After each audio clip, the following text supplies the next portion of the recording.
बिस्मिल्लाहिर्रहमानिर्रहीम। अस्सलाम वालेकुम। आज 23 दिसंबर है और दिन है जुमेरात का। बात करेंगे कि बात तो बहुत ज़्यादा हुई केपी के इलेक्शंस के हवाले से कि टिकटों की तकसीम गलत की गई है, लेकिन अब तहरीक इंसाफ के अंदर बात ये हो रही है कि मामला टिकटों की तकसीम का नहीं है, बल्कि और बहुत सारी चीज़ें हैं जो इस वक्त ज़ेर बहस हैं। और अब तहरीक इंसाफ के अंदर ये बात होना शुरू हो गई है कि हमें बहुत ज़्यादा दावे नहीं करने चाहिए फ़ेज़ 2 के हवाले से, क्योंकि जो चीज़ें इस वक्त फ़ेज़ 1 के हवाले से चीज़ें सामने आई हैं उन तमाम पर काबू पाने के लिए टाइम बहुत कम है, और इलेक्शन फ़ेज़ 2 के बलदियाती इलेक्शन जो होने जा रहा है वो बहुत जल्दी हैं, और तंजीमी तौर पे जो चीज़ें तहरीक इंसाफ के हवाले से सामने आई हैं वो फौरी तौर पर ठीक करना मुमकिन नहीं है। इसलिए तहरीक इंसाफ के अंदर ये भी कहा जा रहा है कि हद से ज़्यादा हमें खुद एतमादी का शिकार नहीं होना चाहिए, और ये ना हो कि हमारी ये तमाम तावीलें गलत साबित हो जाएँ, और उससे नुकसान ये होगा कि इमरान खान साहब ने जो अब ट्वीट्स किए हैं, जो वो बात कर रहे हैं कि अब मैं खुद इस सारे मामले देखूंगा, अगर इस सब के बावजूद भी शिकस्त होती है तहरीक इंसाफ को तो उसके दो नुकसान होंगे। एक तो ये होगा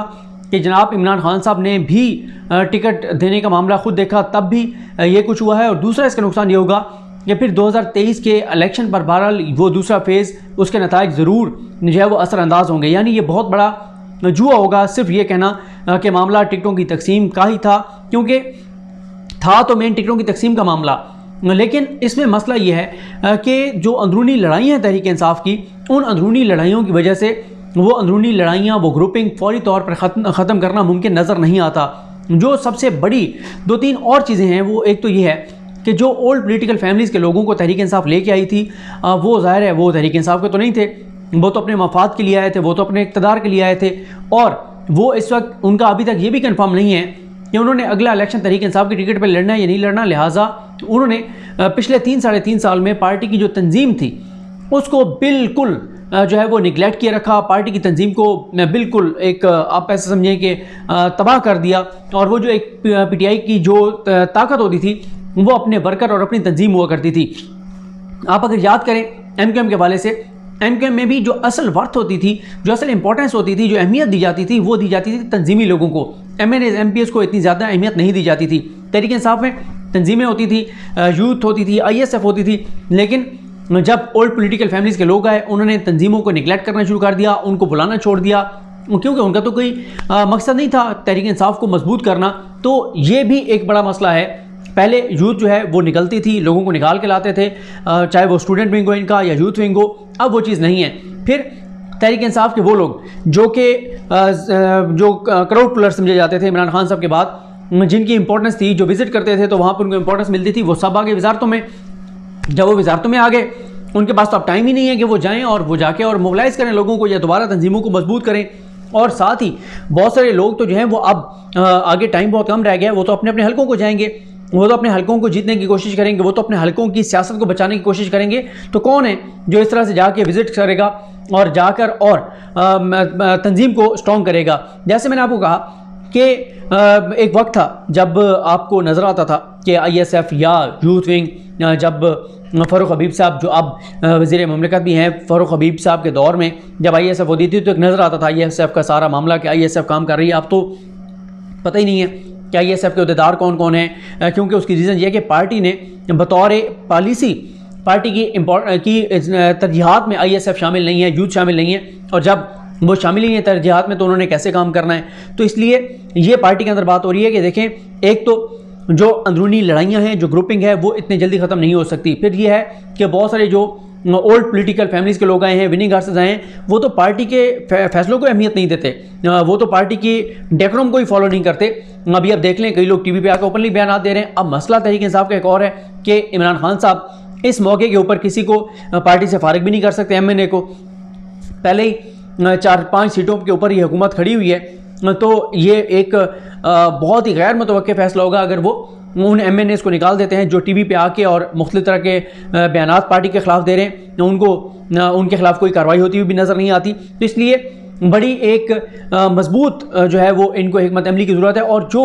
पेशावर में जो कुछ हुआ, केपीके में जो कुछ हुआ, वो इस्लामाबाद में बैठी हुई चंद शख्सियात को लपेट में ले रही है। मैंने आपको पिछली वीडियो में ये तो बताया था कि ओवरऑल जो टिकटों की तकसीम थी उसमें सैफुल्लाह नियाज़ी साहब का कोई किरदार नहीं था, लेकिन पार्टी के अंदर अब बहुत ज़्यादा ये बात होने लग गई है कि जो पार्टी के ऑर्गेनाइज़र हैं सैफुल्लाह नियाज़ी साहब, उनकी वो ग्रिप नहीं है पार्टी के ऊपर, उनकी वो उस तरह से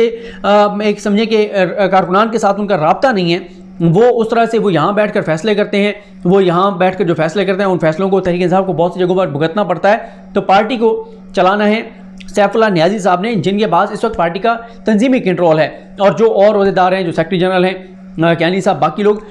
मसला यह है कि इमरान खान साहब का कह तो दिया गया कि इमरान खान साहब आप खुद देखेंगे, इमरान खान साहब क्या क्या चीज़ें देखेंगे, KPK के मामला देखेंगे, पंजाब के मामला देखेंगे, वफाक के मामला देखेंगे, और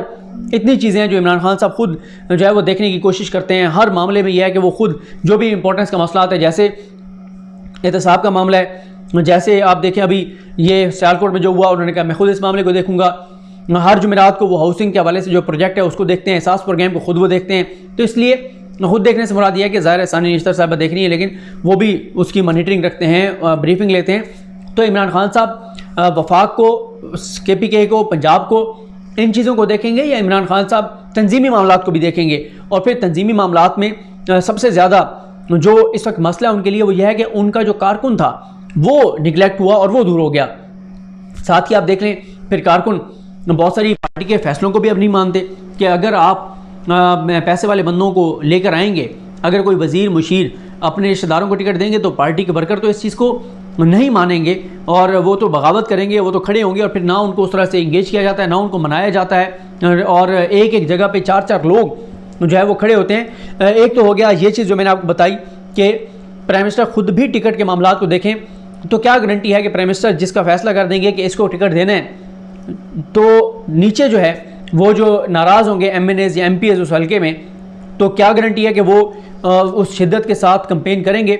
जिस शिद्दत से करनी चाहिए? वो उस तरह से कंपेन नहीं करेंगे। अच्छा, कंपेन नहीं करेंगे तो डेफिनेटली वो ज़्यादा लोग वो होंगे जो कि ओल्ड पॉलिटिकल फैमिली से आए हुए हैं, जो कि विनिंग आर्सेस हैं, जिनका तहरीक इंसाफ से उनकी उठान नहीं हुई, जो तहरीक इंसाफ के नज़रियाती लोग नहीं हैं। तो ये सारे मसाले हैं। और साथ ही एक और जो चीज़ है, मैंने जब पहले भी वजूहात वाली वीडियो की थी उसमें बताया था कि महंगाई फैक्टर है जो इस वक्त तहरीक इंसाफ के हवाले से जो एक हवा बना दी गई है, जो एक फ़िज़ा बना दी गई है, वो भी एक मैटर करती है। अभी आप देख लें हुकूमत रोज़ाना करोड़ों रुपए के इश्तहारात देती है, TV चैनल्स के ऊपर भी आपको इश्तहारात नज़र आ रहे हैं, अखबारात के अंदर भी आपको कलर्ड पेजेस भरे हुए नज़र आते हैं, आधे आधे अखबार आपको हुकूमती इनिशिएटिव से नज़र आ रहे हैं जो भरे हुए हैं। लेकिन आज भी जो परसेप्शन बनाई जाती है, जो मीडिया की बात कर रहा हूँ, वो 7 बजे से 11 बजे के टॉक शोज़ में परसेप्शन क्या है आप देख लें। 3 तरह की परसेप्शन है। इमरान खान जा रहे हैं, इमरान खान और नून लीग की और फ़ौज की डील हो गई है, और मौजूदा हुकूमत ने तबाह और बर्बाद कर दिया मुल्क, और इसने मतलब इस तरह की जो परसेप्शन बनाई जा रही है, एक माहौल, एक हवा और फ़िज़ा बनाई जा रही है। तो ये तमाम चीज़ें चंद दिनों में मुमकिन नहीं है कि ये सारी हल हो जाएंगी। लिहाजा पार्टी के अंदर ये बात, अब पता नहीं प्राइम मिनिस्टर साहब तक ये बात कोई करता है या नहीं करता, लेकिन पार्टी के अंदर ये बात होना शुरू हो गई है कि हमें बहुत ज़्यादा और हद से ज़्यादा पुरएतमाद नहीं होना चाहिए, बहुत बड़े बड़े दावे नहीं करने चाहिए, क्योंकि जो कुछ पार्टी के अंदर मसाइल हैं वो चंद दिनों में हल नहीं हो सकते। और पहले भी आपने देखा कि जिन लोगों को इग्नोर किया गया वो आज़ाद लड़े और उसकी वजह से पार्टी को नुकसान हुआ है। तो आप देखते हैं कि चीज़ें किस तरह आगे बढ़ती हैं। आया तहरीक इंसाफ कोई अपसेट कर सकती है या नहीं कर सकती जो फ़ेज़ 2 है। और फ़ेज़ 2 में एक और ये भी बात कही जा रही है कि फ़ेज़ 2 में बहुत से तो वो इलाके हैं जहाँ पे ऑलरेडी तहरीक इंसाफ का उस तरह से जो है वो सियासी तौर पे वो मजबूत नहीं है, जिस तरह से कुछ जगहों पे मुस्लिम लीग नून है, कहीं पे जमात इस्लामी है, कहीं पे JUAF है। तो इसलिए ये एक बहुत बड़ा सियासी जुआ होगा तहरीक इंसाफ का, सिर्फ ये बयानियाँ बनाना कि जनाब टिकटों की तकसीम वाहिद इशू था, और अब जब इमरान खान साहब बैठ के टिकटों की तकसीम का फैसला करेंगे तो वो बिल्कुल जो है वो छा जाएंगे, पार्टी छा जाएगी। अगर ऐसा हुआ तो पॉलिटिकल तौर पे बहुत ज़्यादा उनको फ़ायदा होगा, और अगर ऐसा ना हुआ तो पॉलिटिकल तौर पे बहुत बड़ा धचका भी लगेगा, और उस धचके के असरात 2023 में भी फिर नज़र आएंगे। देखते हैं हमारा तहरीक इंसाफ इन सारी चीज़ों को, ग्रुपिंग,